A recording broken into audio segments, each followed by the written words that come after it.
अस्सलाम वालेकुम फ्रेंड्स, आज हम अपना टॉपिक देखेंगे uncertainty principle in quantum mechanics. Quantum mechanics में अनसर्टेनिटी प्रिंसिपल हम लोग लिखते हैं del A equals to under root of expectation value A cap minus expectation value overall whole square and expectation value clause. Uncertainty in A अगर describe की जाए और in case अगर हम लोगों ने अंडर रूट को ख़त्म करना हो और स्केयर फॉर्म में अगर अनसर्टेनिटी प्रिंसिपल लेके आएंगे तो उसके जगह हम क्या करेंगे, we will take a square on both sides so that square root cancel हो सके। Del A square equals to expectation value, square root लिया, स्केयर स्केयर से कैंसिल, हमारे पास क्या टर्म बच जाएगी, del expectation value A cap minus expectation value overall whole square and overall whole expectation value. Now, in uncertainty principle in quantum mechanics, we have to remove this expectation value. So, now to remove this expectation value sign, we will take the integral over all the space. अब हमने क्या करना है, हम integral ले लेंगे all space पे, तो क्या होगा, psi asterisk A minus expectation value whole square psi d v. अब ये डी वी क्यों आया और क्योंकि हमने इंटेग्रल लिया है ऑल स्पेस पे। जब हम ऑल स्पेस पे इंटेग्रल लेते हैं, सिर्फ अनसर्टेनिटी में नहीं, कहीं पे भी ऑल स्पेस पे इंटेग्रल लेंगे, वो हमारे पास डी वी के साथ आएगा। D v means because integral is taken over all space. यहाँ पे हम देख सकते हैं हमारे पास एक फार्मूला अप्लाई होता है, A minus B whole square equals to A minus B into A minus B. Simple वो फार्मूला हम यहाँ पे ओपन करेंगे, देन हमारे पास क्या बन जाएगा, A minus expectation value A into A minus expectation value A psi asterisk और psi d V. Simply we have to multiply it, A square minus A expectation value A cap plus A expectation value over whole square into psi d V. Next step में simply हम क्या करेंगे, simply इस overall space integral के साथ हम सारी values को साई स्टेरिक और साई की टर्म में लिख के उनके साथ इंटीग्रेट कर लेंगे। तो ये इस तरह की टर्म हमारे पास आ जाएगी।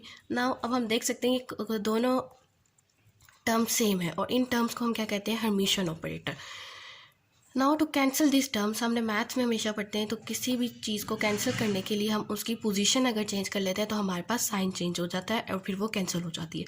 तो now changing position of the second term, मैं इसकी पोजीशन चेंज कर लेती हूँ, आप इसकी भी चेंज कर सकते हैं। Second term on right hand side की पोजीशन चेंज की तो हमारे पास साइन क्या हो जाएगा, प्लस। जब साइन प्लस और minus opposite signs at same terms we will cancel out. हमारे पास सिंपल क्या इक्वेशन बच जाएगी, psi asterisk A cap whole square psi d v and psi asterisk expectation value whole square psi d v. And और जब हम इसको इस तरह से लिख लेंगे, A cap whole expectation value whole square minus A cap whole square. तो ये हमारे पास uncertainty principle in quantum mechanics. इसी तरह से इसी अनसर्टेनिटी प्रिंसिपल से रिलेटेड एक न्यूमेरिकल भी आ सकता है। वो आपसे किस तरह से पूछा जा सकता है, if psi is an eigen function of A cap with eigen value A, then find A del A. Del A means uncertainty आपने फाइंड करनी है साई में when eigen value is A in the state psi. और ये question आपसे इस तरह से भी पूछा जा सकता है, if A is an eigen function then what will be the uncertainty in the state Sai.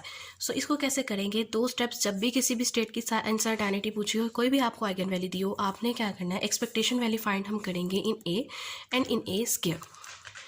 A psi equals to A psi, how किस तरह से आई है, जैसे आपने बताया psi is an eigen function of A, so A psi is an eigen function of A cap with eigen value A, तो it means A into psi. सबसे पहले ए की एक्सपेक्टेशन वैल्यू कैलकुलेट करेंगे, लीनियर की, psi asterisk A psi d we. A psi की value हमें यहाँ पे ऊपर हम लोगों ने कैलकुलेट की है, A psi small, A constant है, ए इंटेग्रल से बाहर आ जाएगा, psi asterisk psi d v.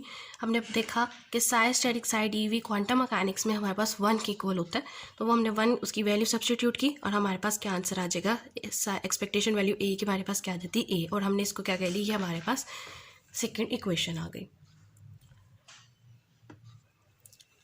Then हम ए स्क्वायर की एक्सपेक्टेशन वैल्यू कैलकुलेट करेंगे, सिंपली उसी तरह से psi asterisk A square psi d we.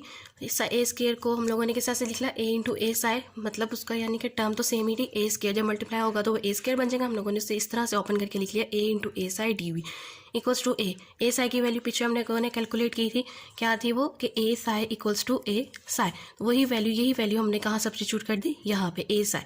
A constant था, स्मॉल ए हम लोगों ने बाहर कैलकुलेट निकाल लिया इंटीग्रल से, अंदर क्या हमारे पास रह गया, psi asterisk A psi d we, A psi, फिर वही वैल्यू हमारे पास आती है ए साई, वही सेम वैल्यू हमने यहाँ पे सब्स्टिट्यूट की, psi asterisk A psi d v, then A फिर कांस्टेंट, ए को हमने इंटीग्रल से बाहर लिख लिया, अंदर हमारे पास सिंपल क्या इंटीग्रल है गया, psi asterisk psi d we.